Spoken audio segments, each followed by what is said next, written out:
আসসালামু আলাইকুম রহমতুল্লাহি ওয়া বারাকাতুহু। প্রিয় দর্শক শ্রোতাবৃন্দ, আপনারা দেখছেন আমাদের শীতলক্ষা দিয়ে চলছে এমবি আকিস লজিস্টিক্স, এক বিশাল এক জাহাজ, মালবাহী জাহাজ।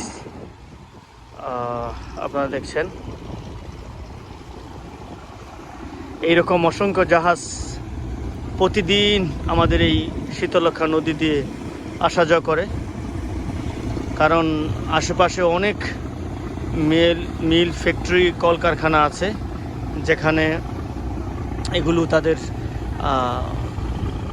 কাঁচামাল নিয়ে যায়, কাঁচামাল পৌঁছায় এবং কাঁচামালের পরে আবার যে মালগুলো এখানে প্রোডাকশন হয় সেগুলো আবার যেগুলো এক্সপোর্ট হয় সেগুলো আবার নিয়ে যায় চট্টগ্রাম বন্দরে। এগুলো চট্টগ্রাম বন্দর থেকে তারা নিয়ে আসে। অনেক সুন্দর। এখন আজকে শুক্রবার 3 তারিখ, খুব সুন্দর দেখাচ্ছে। ঠিক জুম্মার নামাজের আগ মুহূর্ত, একটু পরেই হয়তো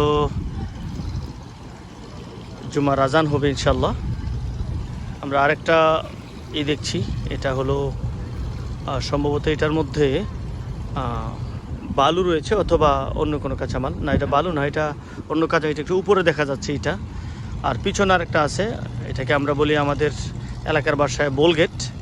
পিছনে আপনারা দেখছেন ওইটা ডুবু অবস্থা, ওইটার মধ্যে বালু।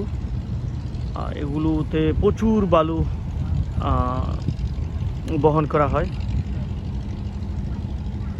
30,000, 40,000, 60,000, 50,000 ফিট বালি থাকে এগুলোর মধ্যে। প্রচুর বালি ধরে এক রিসের মধ্যে।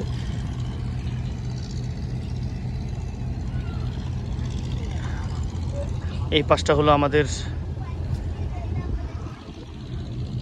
গাজীপুর জেলার কালীগঞ্জ শ্যামবাজার এর পাশ এলাকা।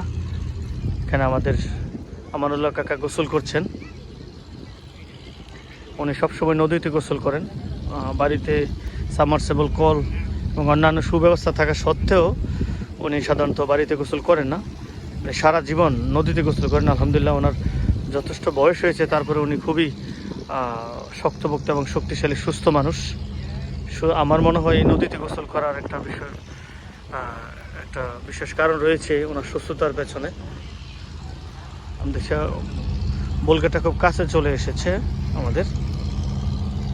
খুব সুন্দর একটা পরিবেশ। ধন্যবাদ সবাইকে। আবার দেখা হবে পরবর্তী কোনো ভিডিওতে ইনশাআল্লাহ। আসসালামু আলাইকুম রহমতুল্লাহ।